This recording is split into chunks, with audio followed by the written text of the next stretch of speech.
Library Association. I'm Tessa Minshew, coming to you live from Georgia Perimeter College, and my fellow planning team members are Sarah Steiner at Georgia State University and Karen Vyers, who's also with GPC.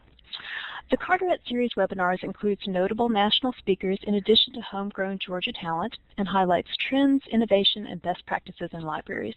Registration is free and open to anyone, anywhere, and topics are chosen, sorry, slide problem there. There we go. Topics are chosen to be of interest to employees of all library types, and each session is approved for one Georgia Continuing Education Contact Hour. We're also on Facebook, so please look us up and like our page so you can keep up with details for future webinars. Now, before I introduce you to our presenter today, I'd like to tell you a few technical things. Remember that moderators can see your chats even if they're sent privately, so be sure to say something to butter us up, which some people have, and we appreciate that. And attendance certificates are now done online, and the URL will be emailed to you after the presentation today, probably in a day or so when the archive is ready. If at any point you lose audio, just log out and log back in again, and that seems to fix it most of the time. Or email one of us, and we'll be happy to work with you. And for those of you tweeting, our hashtag is Carterette. So let's go ahead and get started. Oh, that's not Justin. Let's find Justin here. There he is. I'm very excited to introduce Justin Hoenke to you today. He is the teen librarian at the Portland, Maine Public Library, and he's going to discuss the current trend of content creation at libraries. He's also going to be giving us some tips about how to start up our own content creation programs and discussing his content creation programs such as Make Music at the Library and Game On, Envisioning Your Own video game. If you'd like to learn more about this, Justin blogs at justinthe.librarian.com, and I'll put that link into chat in just a second. So take it away, Justin. All right. Hello. Thanks for having me. I love your accents. It's so neat to hear. I'm all the way up in Maine, and I don't know if we have an accent up here. But yes, I'm Justin Hoenke. I am the teen librarian here at the Portland Public Library in Maine, which is the largest city in Maine. I live here with my wife Haley and my kids Finn and Arrow, and yeah, like as you can see, I'm a teen librarian, and I see about 75 to 100 teens every day. That's like 8 hours a day, and over the last 2 years, I've noticed some interesting trends that these teens aren't checking out really that much. We have video games, we have movies, we pretty much have everything they could ever want, but nobody wants it for some reason. And I think that's because they're getting all this stuff elsewhere, and we'll talk about that later. So my decision was I'm going to make stuff with teens. That is, ooh, I think I just messed up.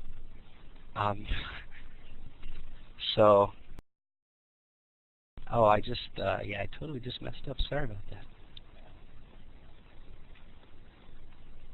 There we go. Okay.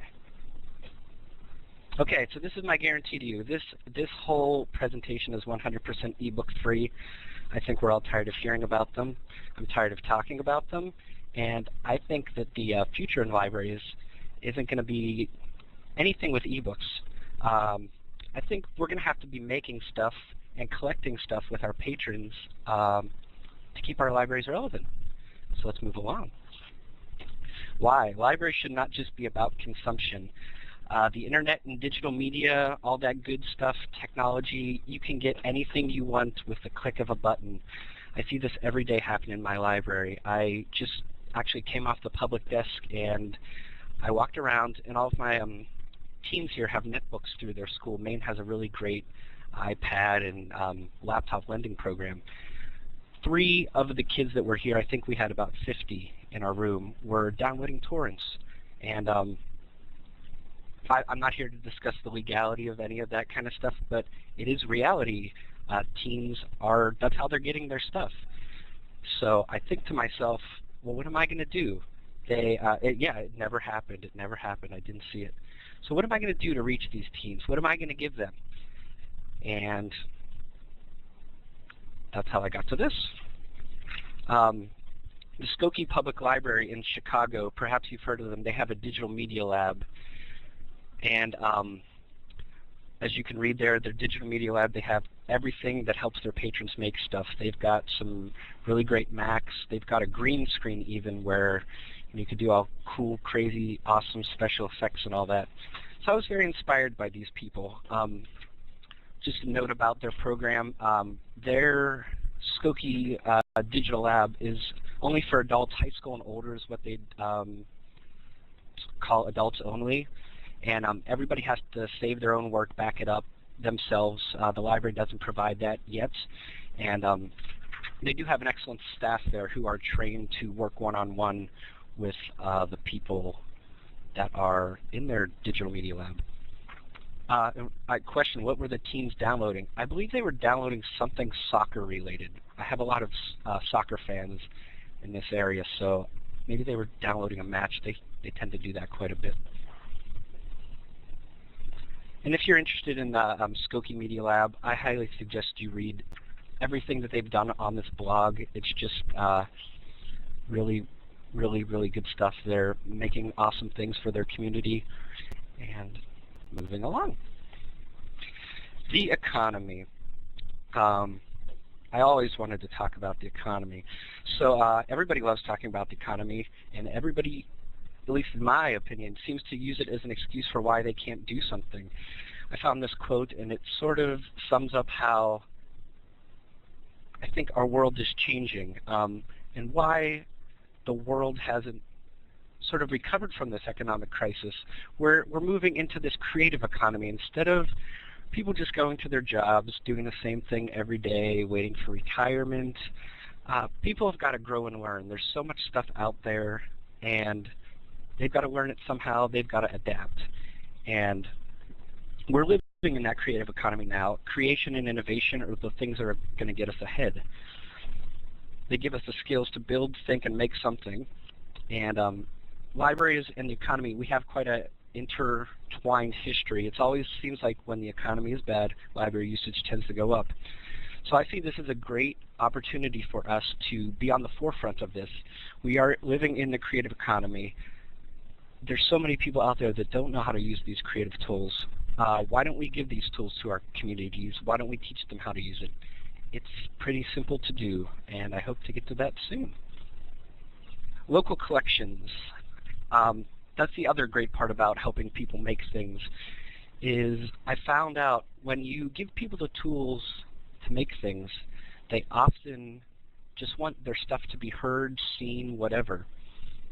All these pictures, as you can see, are from the Portland Public Library here. We have a great section of our whole library called the Portland Room, which is dedicated to Portland history, and people just, will drop off boxes of photos, or I think we have Henry Wadsworth Longfellow's, his entire library here, something ridiculous like that. But we build local collections through making stuff with our patrons. I don't think the Library of the Future is going to be about collecting popular materials. This is the kind of stuff that will make each of our libraries really special and unique. We can't compete with streaming, the App Store, Netflix. I don't think we can compete with any of that. And how do I know this? I might be a little biased because I am in a library 37.5 hours a week, but I don't borrow nearly as much as I did 2 years ago. I stream, I download, and if I want to read something, I have a Kindle. Ooh, that's an ebook. Ooh, I can't talk about that. So let's talk about building unique collections. I will highlight a few examples of what I've done here in Portland, and yeah. So the first thing I did is this thing called Game On. I partnered with I did break my own rule. I gotta quit watching the comments. But anyway, Game On. Game On was envisioning your own video game. I've been wanting to make a video game with teens for many, many, many years, but I can't program. So after writing and thinking and all this stuff about video games quite a bit, I came to the conclusion that mostly what video games are visual stories. If anybody out there has played role-playing games, you can name a few in the chat box. And those are just giant epic sagas that you're a hero or a heroine and you're going through giant quests, and you're saving the princess or whatever. You like Savage Worlds, yes. So I wanted to write a video game with teens. So we got teens together for a 6-week workshop with the Telling Room, which is a local writing organization for teens. They take teens out all over the town, and they'll say, okay, what's the first thing you see? Oh, a bird? Okay, write about the bird. And we collect all their stuff as well.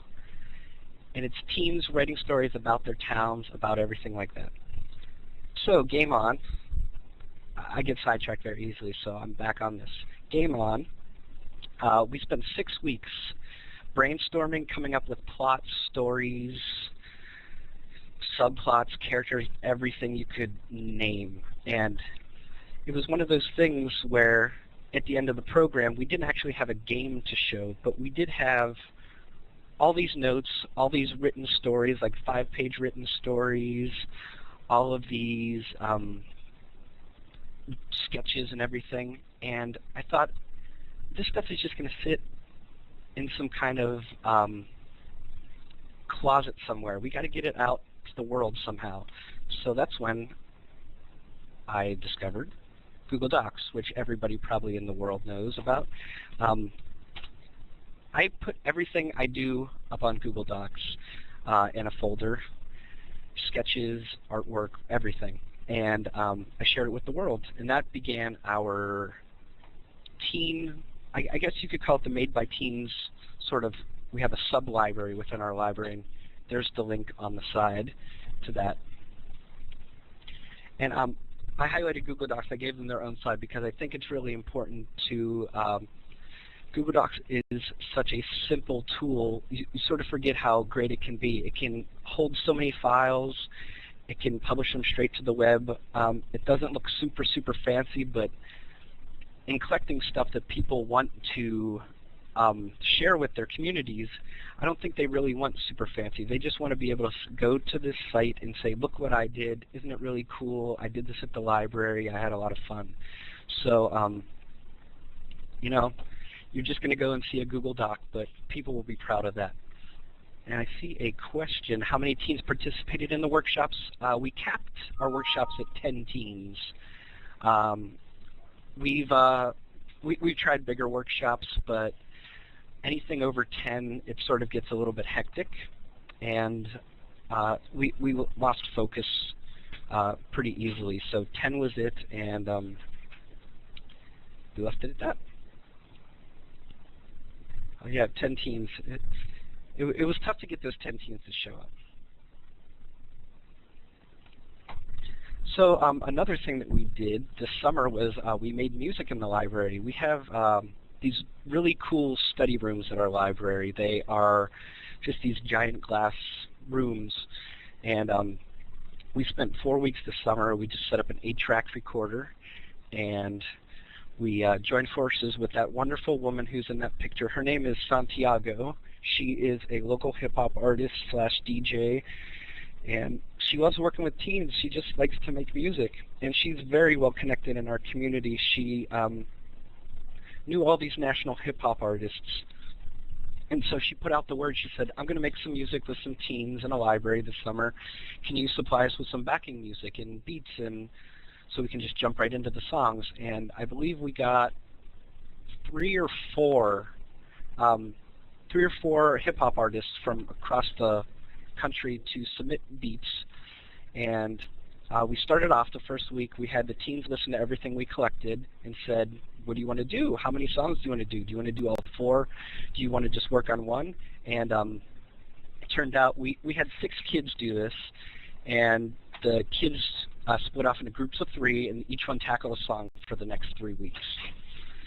And that was a pretty simple setup. That was just the person who was running the workshop, Santiago. She had all the necessary skills to record and mix and everything, all that confusing music stuff that I don't understand myself. But so she did that, and she did that all with the teens in 4 weeks. They sat down, they wrote their lyrics, they performed them, then they mixed all the tracks down, and as Tessa just put on in the chat box, that is where the tracks live, and you can listen to the instrumental tracks and the finished products there. And this also brings up collaboration, how important I believe collaboration is for this kind of stuff to succeed. I know a lot of us don't have all the time in the world to sit down and learn how to record a song or make a video game. I definitely don't, and I don't expect you to as well. But the collaboration is how this happens. You have to really reach out into your community, and there's some great people out there. You just got to find them that can already do this wonderful stuff. I'm looking out of my office right now, and the person who works with me in the teen library is a gentleman who used to be the head of promotion for SST Records. I don't know if you know SST Records, but they put out all the music for the band Black Flag, and the dude right in front of me who's helping out teens, he did all that. So I use him all the time. Like anytime a teen comes in with music, I say, talk to this guy. He's got some stories. And that's what I did with Santiago. She was just this awesome, awesome, awesome community resource who could do it all and put it together really quickly for the teens. So I'm going to skip this next slide. Actually, I won't forget that. What am I saying? BandCamp is where the music is hosted. BandCamp is a really cool website. It's designed for like indie musicians who want to put up their music, have easy access to downloads, actually get paid for it. I highly recommend BandCamp. It's very simple to navigate, and one of the other really cool things is you can play the game Defender with your statistics. If you get enough people listening to your music, it turns into a video game, which is really awesome. Another program we are in the middle of right now, which is another collaboration. This time it's with the Maine College of Art, which is downtown here in Portland, Maine on Congress Street. We're making art with teens. It's as simple as that. We developed an internship program with the Maine College of Art and said, okay, we want to fill this space up with artwork. We just completed I think it was $7.5 million renovation, and this teen library is new here. So there's absolutely nothing on the walls. It looks sort of bare, and you know, teens want it to look cool. So we thought, okay, we're gonna, if you want it to look cool, we're not gonna put like boring old paintings in here. You're gonna design what you want here. So we developed this internship program, which basically said, you give us a student who can get credit for a class, and we'll give you teams, and the teams will make the art with your student, and they'll get a learning experience out of it. We'll get art, and it's all kept in the community. It's all kept in Portland. This stuff is being made as we speak, like 2 blocks away from the library, and I find that to be really awesome. And it's going to live here forever and ever and ever and ever. One of my teams actually who's working in this program, she just came in and she's doing this really, really neat wireframe hanging sculpture thing from the ceiling, and I just can't wait to see that. And so to get people to make stuff, how do you do that? You have to have the tools that they can lend out, they can borrow somehow. And so our next step was, how do we lend out tools that people can make stuff? Sure, we could just give out pens and paper and pencils and all that kind of stuff, but wouldn't it be really cool to lend out iPod Touches? My wife and I had a little boy named Arrow over the holiday season this year, so I was like at home for 5 weeks and I was sort of bored, and I downloaded GarageBand for the iPhone, and that's sort of where this idea came from. With GarageBand for the iPhone, you can basically record like a studio quality song. If you just know how to hit the record button, know how to like mess around with their fake little drums and guitars, you can make a song within a day. So we bought 2 iPod Touches, and we loaded them up with some apps like GarageBand, Hipstamatic, Instagram, iMovie, just things that would encourage creation. we blocked. There's a setting in all iPod Touches, iPhones. You can block certain things, like you can block any additional app downloads. You can block any kind of purchases. You can block internet browsing. And so we did all that just to sort of emphasize that these are machines that we're encouraging people to create and not just watch YouTube videos all day. So we're letting those out. We're only about a month in, so I don't have any great feedback, but I know there's like about, I'm looking at the number now, 7 people on hold for them, and there's 2 devices. So that's one way to get your people making things, lend out devices. And I always have to say this too, everybody says, well, isn't somebody going to steal the iPod Touch? And we always have to remember, you know, somebody might steal the iPod Touch. That'll be a sad day, but it's just a device. It's this thing that you can probably go down to your local store and buy another one and chalk it up to experience. But the thing that's invaluable is the stuff you will get from the people that you lend these out to. You'll be getting back music that's never been heard before. You'll be getting photography that documents your community in action, and I think that is the kind of stuff that's going to keep us in business a lot longer than, dare I say it, ebooks. So I am sort of winding down on my slides. I've got some links. I didn't know we were going to put the links on the side, but I've got a blog post on making your own video game. There's a series here. You can check that out. Making music, I've got I think a 5-part series. You can check that out as well. And this is us making art in the library. This is ongoing. I should have some videos. I'm sitting down one-on-one later this week to talk to the participants and get some, you know, harsh feedback. I want to know how we're doing this, if we're doing it well, if we're not doing it well. So that should be there maybe by Monday. And so we're talking about all this. Where do we go from here?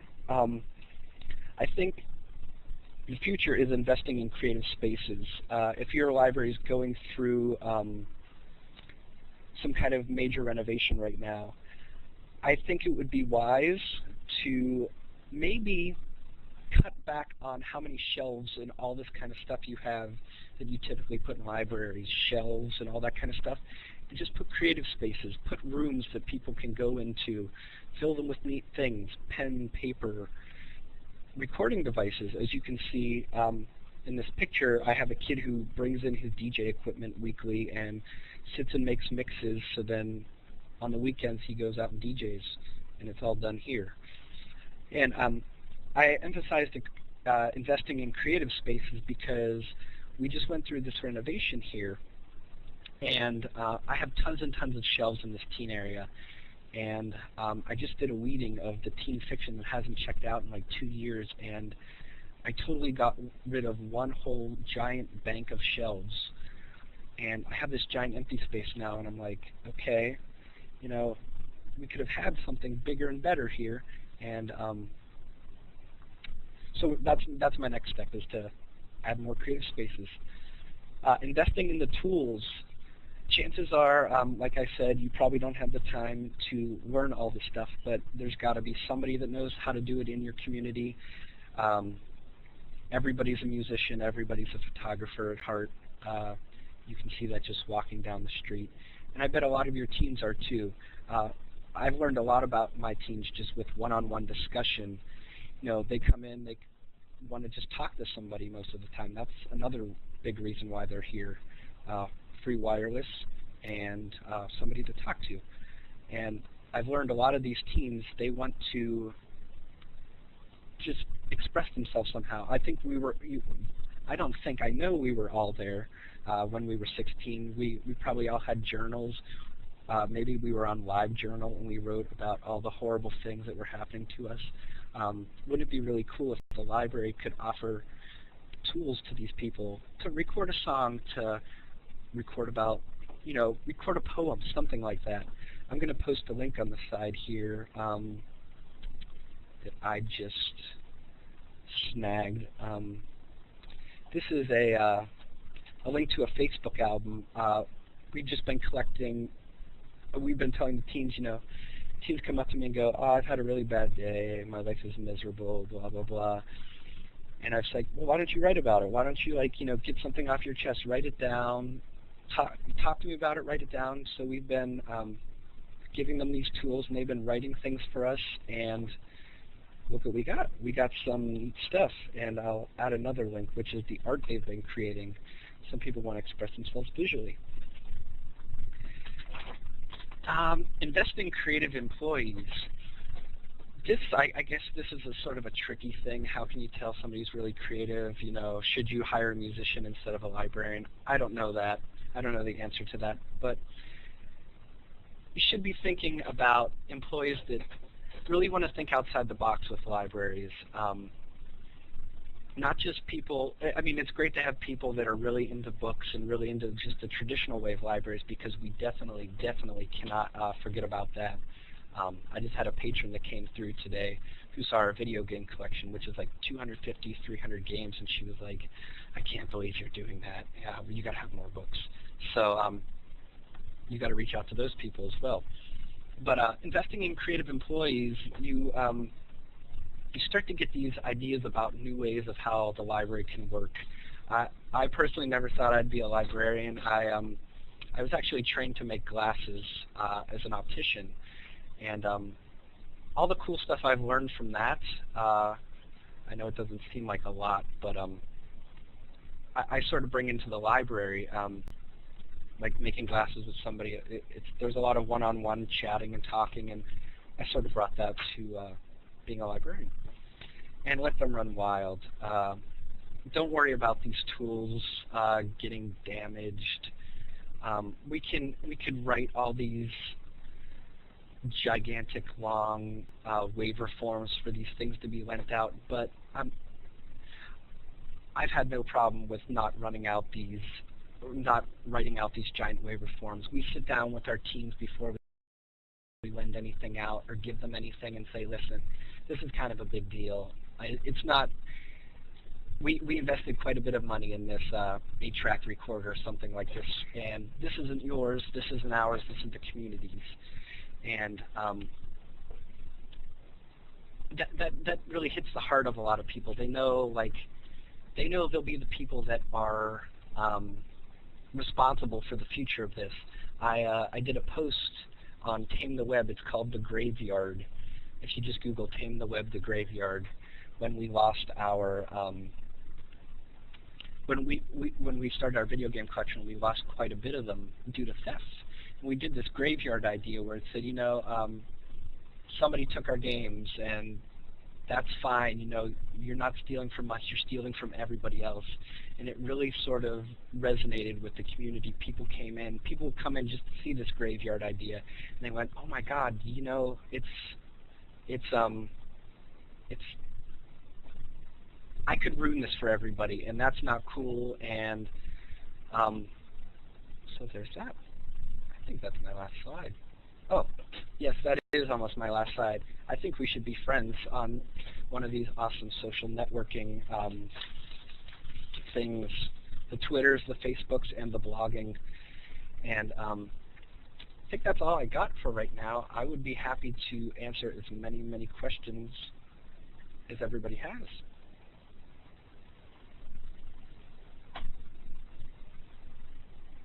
Thank you for having me.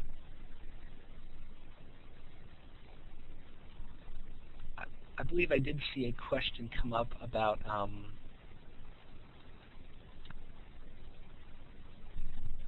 so our library doesn't allow teens on social media like Facebook. What would you suggest I bring to the board about allowing them? I would like to use Facebook as a publicity tool to connect with the teens. Facebook. I think the key thing to bring to your board is I often use, I believe it is the Pew Internet Research. I don't know the exact name. Forgive me. They do a lot of really cool in-depth studies about things like that. And I believe they've done one on teens and Facebook and mobile device usage. And I think the stats are pretty staggering. This is how kids connect. And yes, pewinternet.org. I always use that as ammo for any kind of discussion I have with anybody about teens. My teens here, I don't know about your population. A lot of my teens are immigrants from Somalia, Kenya, and Facebook is the great connector for them. They use Facebook for chat. They use Facebook to share everything. That's how they can communicate with their families back in Kenya and Somalia. And that's where everybody is right now. Facebook. I don't remember. I remember, like, I think somebody said there was like 500 million people on Facebook. And you really have to meet your audience where they are. If you're not, you're losing out quite a bit. So that's what I would recommend. As you meet your audience where you are. If they're on Facebook, and I'm pretty sure they are, meet them there. And if you don't meet them there, you're going to be missing out quite a bit on a lot of valuable resources and a lot of really cool people.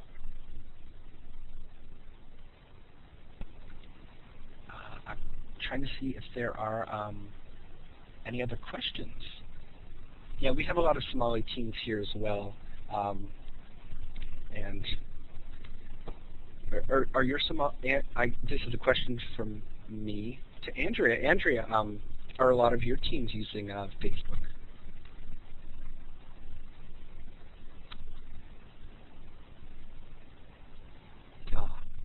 Yes.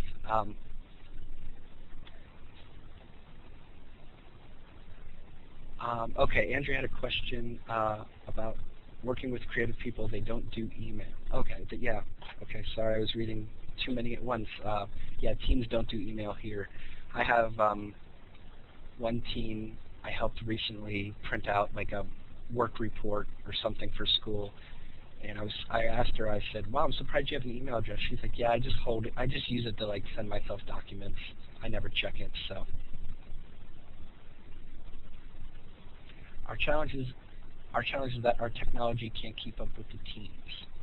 Could you clarify that for me a little more?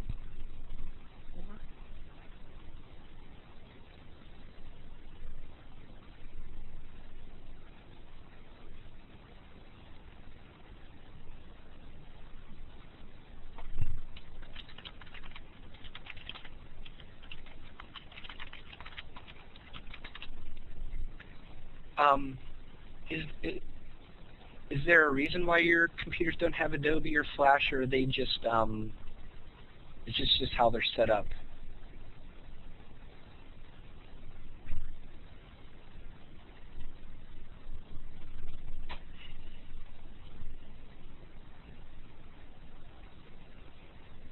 I'm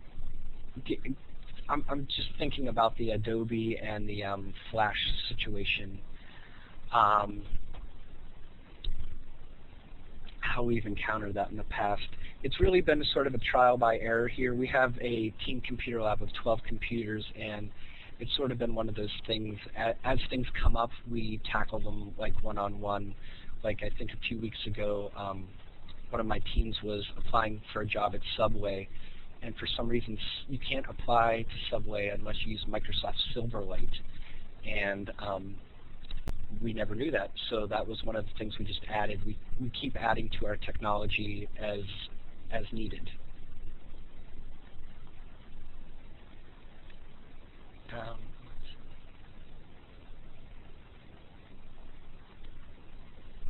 Well, technology getting to a certain point, once the library gets to a certain point, the technology has already moved on. I agree with that. You have that quite a bit. I think that's why it's just important to just experiment, embrace. Everybody's talking about Pinterest these days. Everybody's jumping in on that, and I think that's really great because we don't know how to use it. We really don't know what to use it for, but at least we're trying something.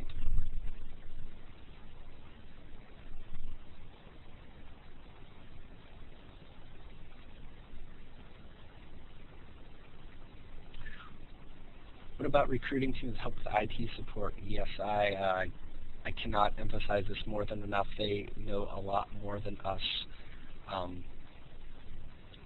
I personally, I don't know how to download a BitTorrent, but these kids could get anything from anywhere in a matter of minutes, and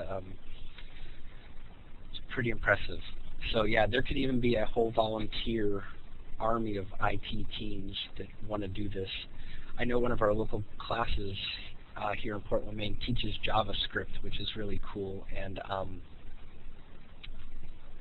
think that's going to be pretty awesome for those teams to go through that.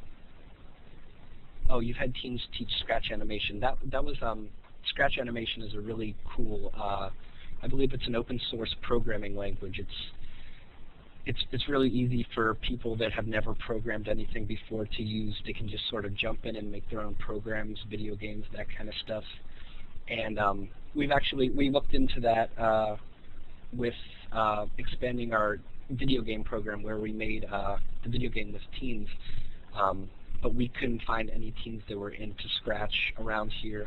We're still looking, and we hope to continue that program with somebody, even if it's a few years down the line. St. Paul is paying teens to teach Scratch. That's really awesome. Do I teach or discuss privacy policies and settings with our teens? Yes, I do. I am going to assume, but you can correct me, that we're talking about like the privacy policies and the settings for the devices we're lending out. But when we do lend out devices or give out any kind of things for teens to make stuff, we let them know that you know, they're going to be recording stuff on here, and by us lending out the devices and these tools for them, they're going to make stuff that we're going to host here at the library somehow, some way, on a website or collect it for them. So it's a really informal chat just to let them know, you know, we're going to do this, and I think that informal chat is what gets them excited about it a lot more than signing away some white piece of paper that says you are bound legally to blah blah blah, and the chats with the teams are really good.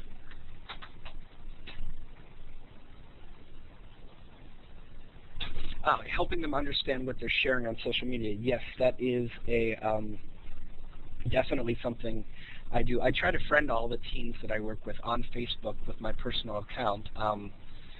I don't mind. I don't have anything to hide. I'm just a guy with 2 kids and a wife, and I like to listen to the Beach Boys, and that's what I do.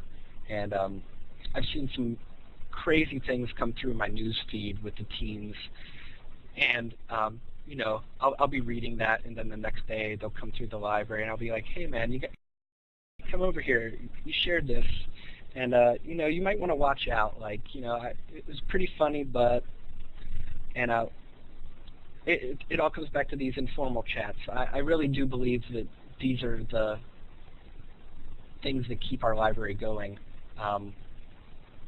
So yeah. All right. Well, more questions? Yes. Awesome. What do you do with media that is created on the iPod Touch machines? When we get them back, our circulation staff checks them into like a teen card that comes right to me, and I have to check and make sure everything's still set up and everything, and from there I download everything that's been created onto my personal computer, and that's when I use that stuff, and I'll take it and I'll build our local teen-made collection with that. I hope that answers your question. We're still like I said, this is all totally trial by fire. We might decide in like a month that it's not working this way, and we might try something different. But the way that I see it is we can talk about it for months and months and months and let the technology sort of overtake us, and it changes, and we're always sort of going back to point A and adapting to the new technology coming out, or we can just throw whatever we have out there and see if it sticks to the wall, and to go from there. All right. Has anyone been successful in getting IT to set up an arrangement with IT to install new tech to support teen needs? I would like to hear about that more from the participants.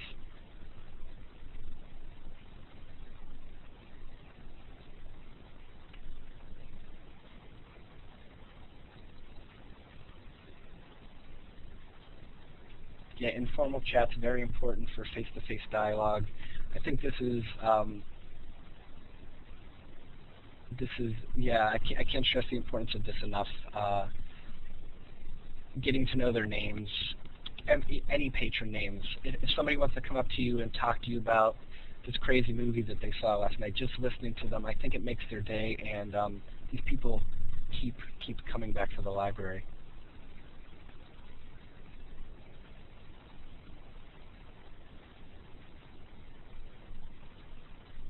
I'm going through the comments. I'm making sure I've got everything covered.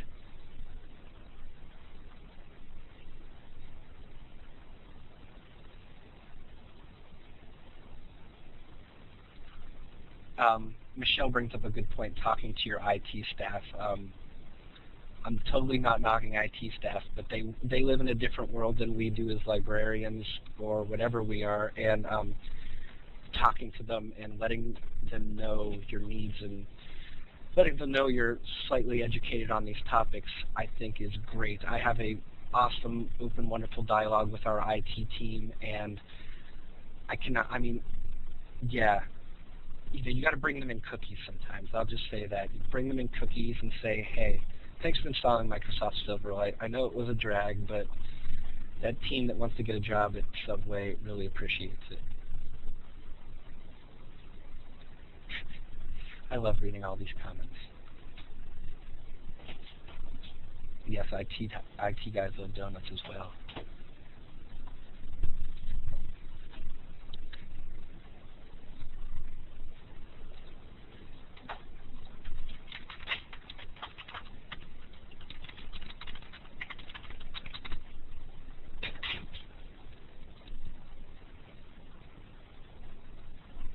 I'm going to actually send out some more links just to share. This is making teams with, this is when we were making art with teams. Everything's on Facebook, so I hope that's not blocked for you. I talked about the Telling Room, and I talked about the Maine College of Art. We've worked with them in the past on this project, which I will link to now. It was called the Searching for Me project. We got teams to sit down with college students and talk about their lives, and they did some silhouette drawings, and then we filled in the silhouettes with their stories. And let me see, I think I might have one other thing to do. And yeah, I'll share this one last thing, and you can always ask me questions if you'd like. This is a little thing we can do every Tuesday. It's called the Ladies Letter Writing Society, but I think it's going to be changed shortly to include all genders. We just called it the Ladies Letter Writing Society to exclude boys at first to get them more interested, because when they saw that there were all these girls in a study room writing letters and getting cookies, they were very jealous, and it worked, because yesterday we had 5 teen boys writing letters. So this is another great way to do things. Just give them pen and paper, say we'll pay for postage, and give them some food, and they write letters. And one of my teens came to me and asked me if I had got his letter. I guess he sent me a letter yesterday, and I'm very excited to get that. I can't wait to hear what he has to say, and it'll be definitely going into our Made for Teens collection. So I think that's all I have, so thank you for letting me talk about making stuff with teens, and I'm always online. I will be happy to chat with you at any time.